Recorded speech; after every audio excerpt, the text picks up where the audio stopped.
Penggara Angkatan 11 Kota Payakumbuh berasal dari SMP Ibda Al-Fat Payakumbuh akan melakukan wawancara terkait pengambilan keputusan berbasis nilai-nilai kebajikan dengan kepala sekolah tempat saya mengajar. Assalamualaikum Ustaz. Waalaikumsalam. Gimana Pak kabarnya pagi ini Ustaz? Alhamdulillah sehat. Jadi Ana mengucapkan terima kasih dulu kepada Ustaz telah memberikan waktu untuk Ana melakukan diskusi ataupun wawancara terkait pengambilan keputusan berdasarkan nilai-nilai kebajikan. Jadi di sini Ana ingin bertanya tentang pengalaman Ustadz dalam pengambilan keputusan. Jadi Ana ingin mengajukan pertanyaan Ustadz. Jadi gini, tentang dilema etika ataupun bujukan moral ini kan, dimana kasus ini dia sama-sama mempunyai nilai kebenaran, jadi sama-sama punya nilai kebenaran. Nah, Ana ingin tahu pengalaman Ustadz terkait ini. Gimana cara Ustadz mengidentifikasi permasalahan ini, kemudian bisa mengambil keputusan terkait ini Ustadz? Ya. Baik, terima kasih. Menyangkut atau mengenai dengan mengenali dilema etika ya, itu ketika ada dua nilai atau prinsip yang perlu diambil ya, dan prinsip atau nilai tadi saling bertentangan tentunya. Kemudian ketika harus diambil antara kepentingan siswa yang berbeda. Dalam kasus ini saya pengalaman yang di sekolah kita, siswa atau beberapa siswa ingin belajar tambahan ke luar sekolah. Sedangkan aturan di yayasan kita, di lembaga kita, tidak membolehkan itu. Akhirnya Ana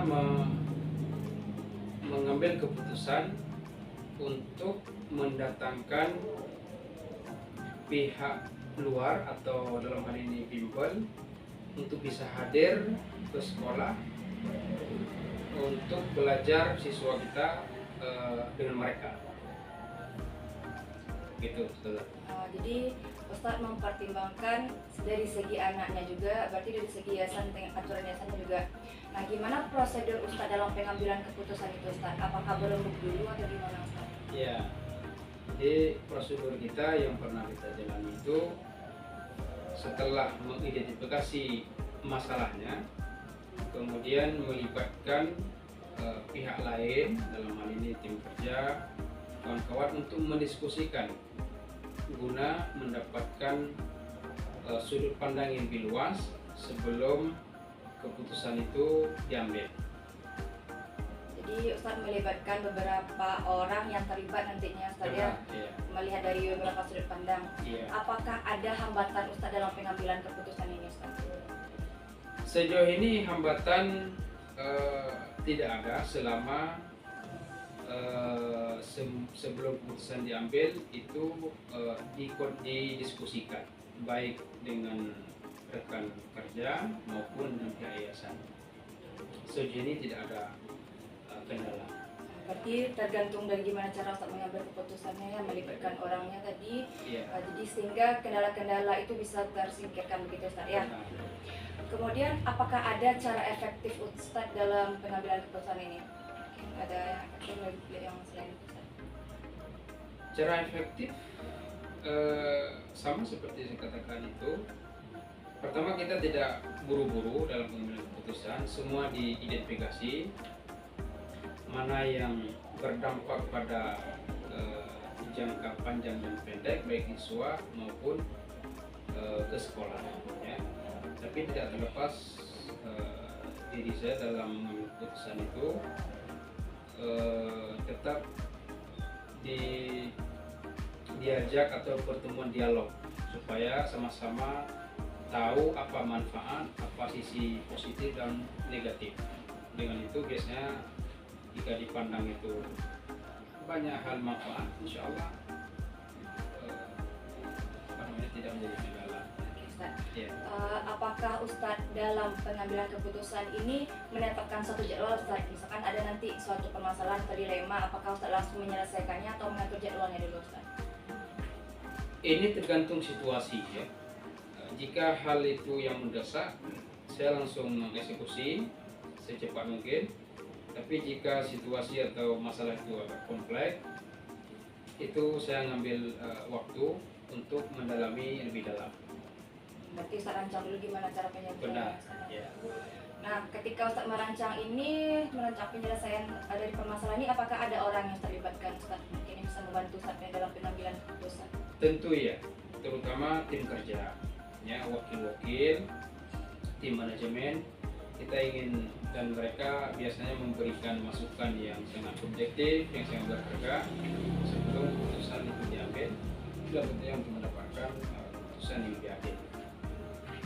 Nah, berarti Ustadz mengambil keputusan ini tidak berdasarkan dari pemikiran sendiri, ya, melibatkan semua orang yang bisa membantu Ustadz dalam pengambilan Iya, keputusan. benar. Yang terakhir ya Ustadz ya, Ya. selama Ustadz melakukan pengambilan keputusan ini, apa pembelajaran yang Ustadz dapatkan, Ustadz? Pelajaran kita dapatkan bahwa transparansi dan keterbukaan itu sangat penting. Kemudian juga melibatkan banyak pihak dalam diskusi sebelum keputusan diambil, itu dapat membantu memberikan solusi yang lebih adil ya, serta ketidak buru-buru dalam mengambil keputusan juga ini untuk mendapatkan hasil yang lebih baik, saya rasa. Pembelajaran Ustadz sangat luar biasa, mungkin bisa saya gunakan juga nanti dalam pengambilan keputusan untuk masalah yang saya hadapi. Ustadz tadi memberikan pengalaman kalau bisa kita terbuka dalam pengambilan keputusannya, tidak terburu-buru dan melibatkan atau kolaborasi dengan segala pihak yang dapat membantu kita. Semoga ya Ustadz ya, pengalaman Ustadz nantinya bermanfaat untuk saya dan juga yang lainnya. Terima kasih Ustadz atas waktu dan kesempatannya berbagi pengalaman dengan saya. Terima kasih banyak Ustadz. Assalamualaikum warahmatullahi wabarakatuh. Assalamualaikum. Semoga sukses dan oke. Demikianlah hasil wawancara saya dengan Kepala Sekolah SMP IT Al-Fat Payakumbuh terkait dengan pengambilan keputusan berbasiskan nilai-nilai kebajikan berdasarkan 4 paradigma, 3 prinsip, dan 9 langkah. Assalamualaikum warahmatullahi wabarakatuh.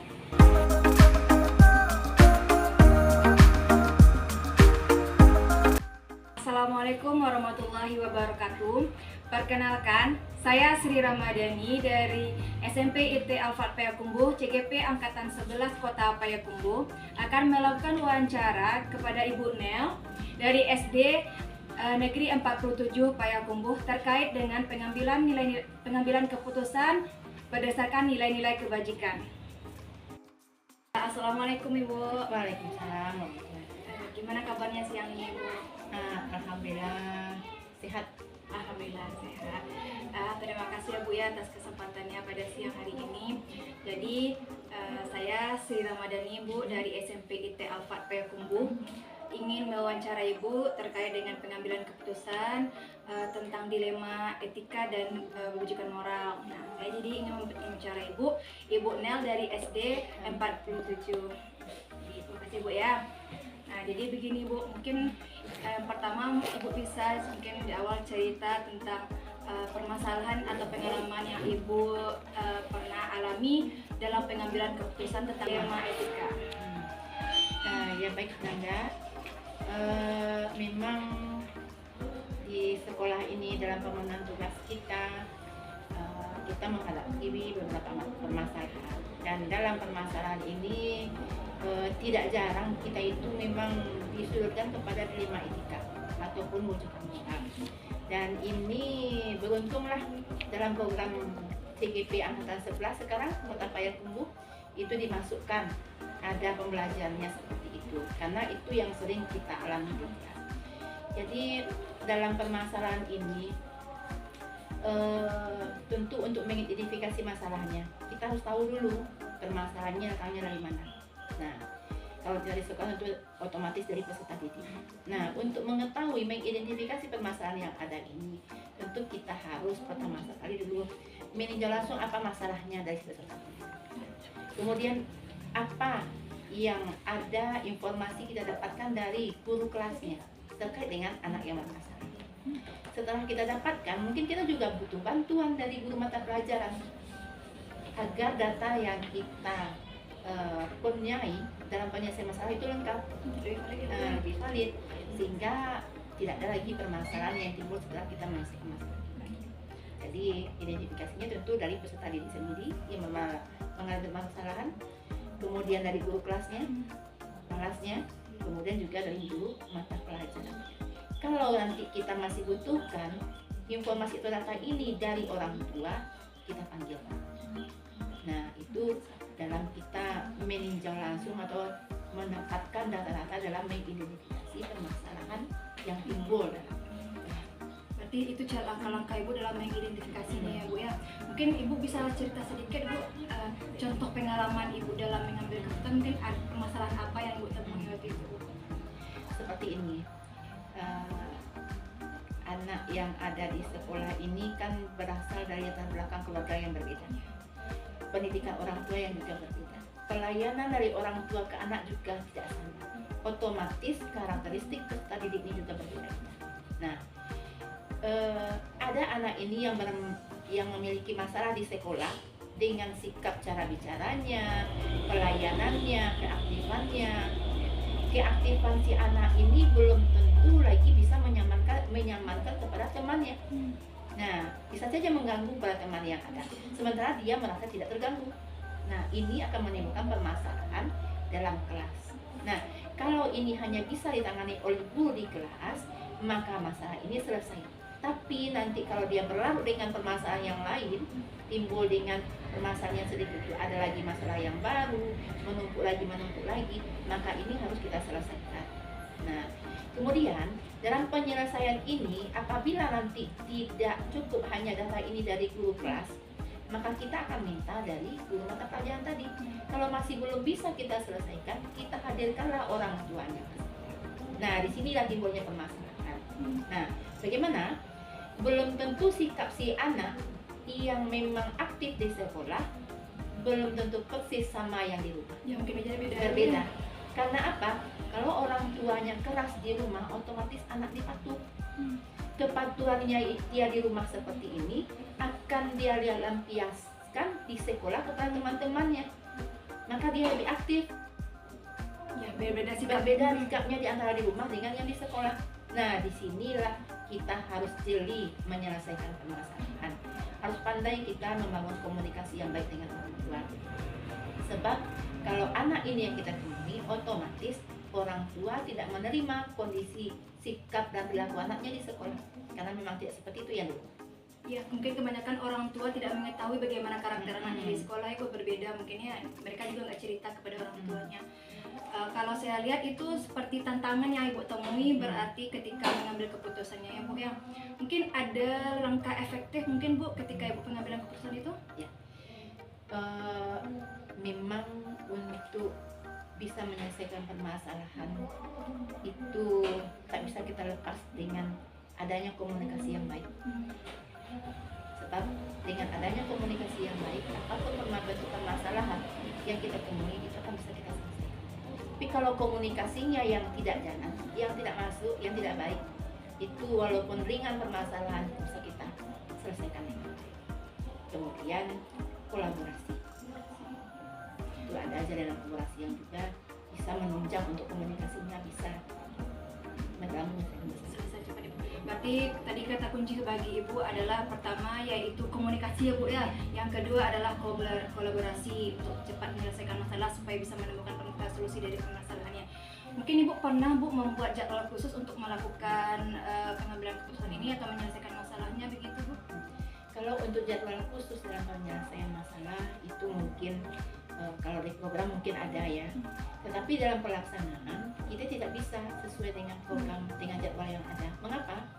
Kalau hari ini anak berkelahi, Nggak mungkin kita tunggu seminggu lagi mau diselesaikan. Akan timbullah rentetan masalah-masalah baru dengan masalah yang ada. Jadi penyelesaian permasalahan dengan waktu yang ada itu tergantung dengan situasi kondisi permasalahan yang kita temui pada saat itu. Jadi jadwalnya itu apa ya Bu ya, fleksibel ya Bu ya, kapan ditemui berarti itu jadwal untuk melakukannya Bu. Apakah ada orang yang bisa membantu Ibu atau mempermudah Ibu dalam pengambilan keputusan ini Bu? Kalau untuk pengambilan keputusan dalam permasalahan yang ada, kita di sekolah ini kan satu tim. Nah, kalau tim kita itu bisa bekerjasama dengan baik, dengan data yang mereka miliki, dengan informasi yang dia punya, maka semua itu bisa kita telaah, kita analisa untuk sama-sama menjalin komunikasi yang baik dengan bermusyawarah, maka permasalahan itu akan bisa kita laksanakan. Berarti balik lagi kayak kata Ibu tadi ya, komunikasi dan kolaborasi ya Bu ya, dengan musyawarah dan hasil. Mungkin Ibu dari pengalaman Ibu dalam pengambilan keputusan tentang dilema etika ini, apa pembelajaran yang Ibu ambil kira-kira Ibu? Mungkin bisa juga bermanfaat nanti buat saya begitu. Iya. Intinya jangan kita takut kalau kita menemui permasalahan. Jangan kita lari dari masalah. Tapi permasalahan yang kita hadapi, kita hadang. Dengan demikian kita akan menemukan inovasi-inovasi, pemikiran-pemikiran untuk mencarikan jalan keluar dari permasalahan yang kita temui. Semakin sering kita menemukan masalah, semakin sering juga kita tertantang untuk menemukan solusi dari permasalahan yang kita hadapi. Maka kita akan semakin dewasa untuk berpikir dan bertindak. Luar biasa sekali Ibu. Jadi pengalaman Ibu tadi sangat luar biasa menurut saya. Ibu bilang jangan takut tentang masalah tersebut, pasti masalah tersebut akan menemukan solusi dengan mungkin kita kolaborasi dengan komunikasi dengan rekan kita tadi ya Bu ya. Terima kasih banyak ya Bu ya atas kesempatannya memberikan waktunya untuk saya diskusi atau berbincang tentang pengalaman Ibu. Semoga ini bermanfaat untuk saya ke depannya dan bisa saya praktekkan, dan juga bermanfaat juga untuk Ibu, ilmu yang Ibu bagikan. Terima kasih banyak atas waktunya ya Bu ya. Semoga bermanfaat. Iya Ibu. Assalamualaikum warahmatullahi wabarakatuh. Waalaikumsalam. Demikianlah hasil wawancara saya dengan Ibu Nel terkait dengan pengambilan keputusan berdasarkan nilai-nilai kebajikan sesuai dengan 4 paradigma, 3 prinsip, dan 9 langkah. Terima kasih.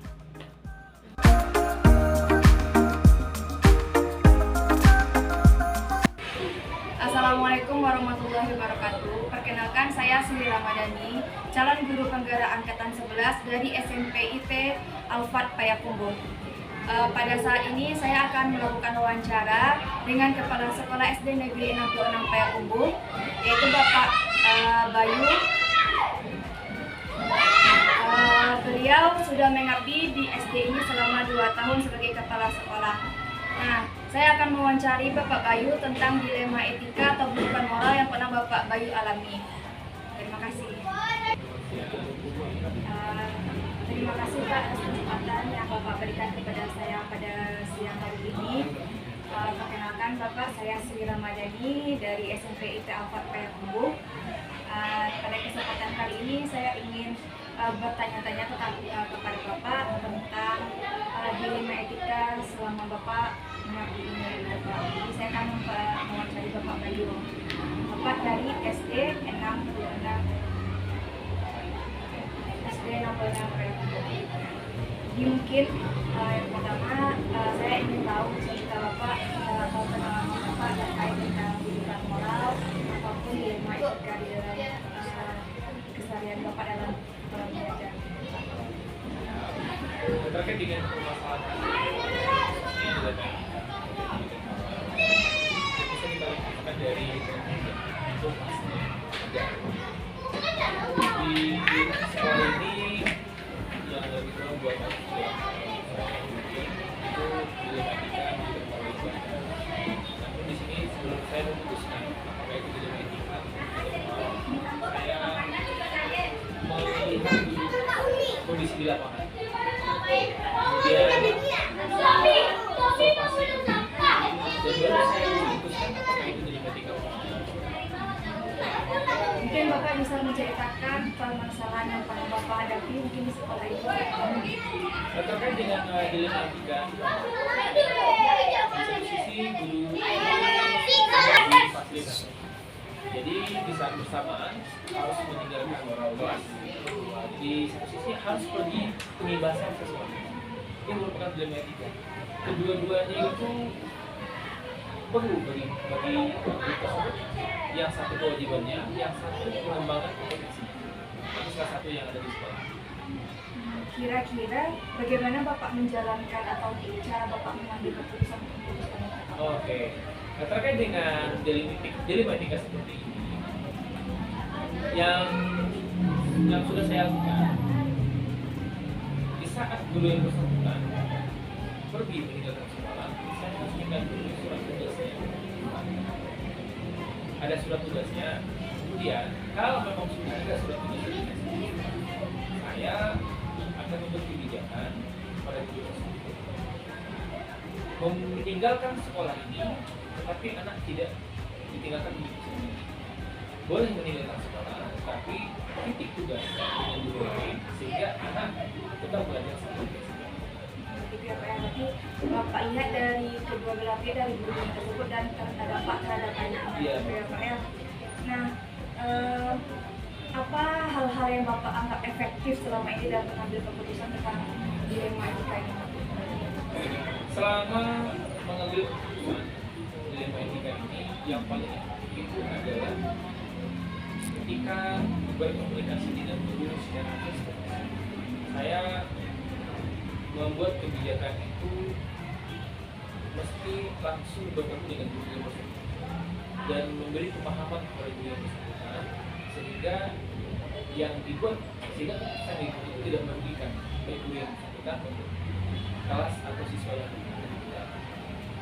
Coba sedikit terlebih dahulu ya Pak ya. Ya. Mungkin ada prosedur tertentu mungkin yang khusus Bapak gunakan dalam setiap mengambil keputusan gitu Pak? Oke, terkait dengan prosedur yang harus saya lakukan itu biasanya di saat guru ini mau meninggalkan sekolah yang ada surat tugasnya, ada yang disebutkan itu jauh-jauh hari sudah ada informasinya di sekolah.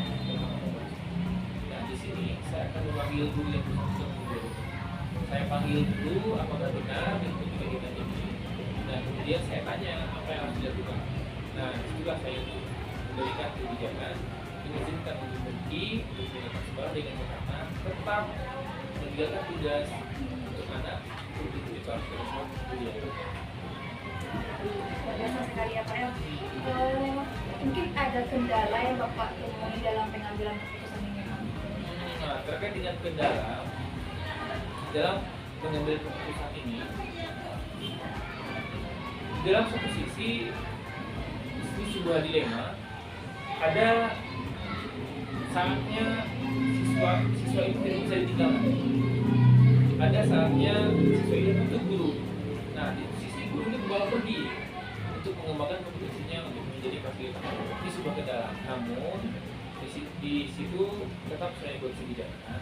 Kalau memang tidak bisa ditinggalkan tugas menjadi fasilitator, tetap tugas untuk anak disediakan.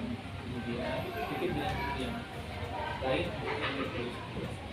Nah, berarti langkah-langkah Bapak dalam cara pengambilan keputusan ini udah melakukan banyak prosedur ya Pak ya, sudah Bapak pertimbangkan juga bagaimana dampaknya kepada anak dan keuntungannya juga bagi guru yang melakukannya gitu ya Pak ya.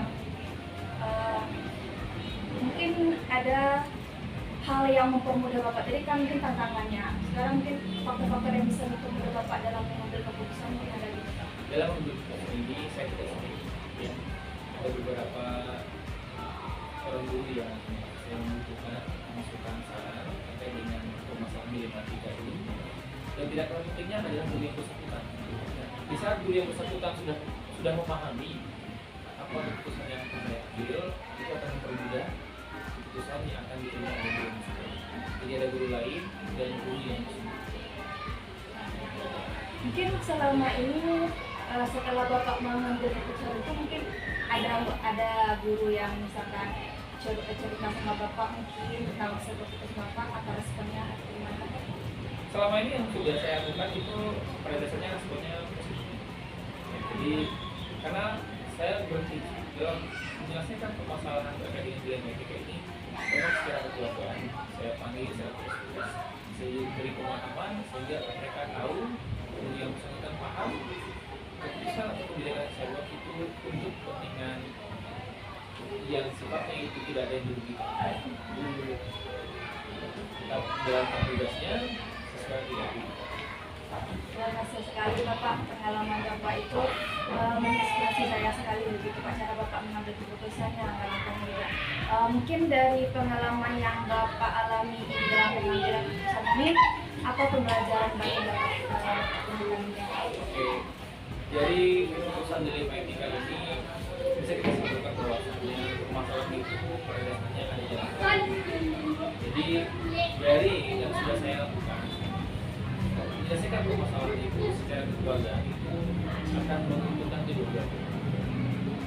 Dan saya pun tidak menutup untuk memberikan kemampuan, memberikan waktu kepada guru melakukan pengobatan di luar sekolah. Ini kan salah satu yang terjadi di kondisi sekolah ini, karena ada guru yang mampu mengembangkan kemampuannya di luar sekolah.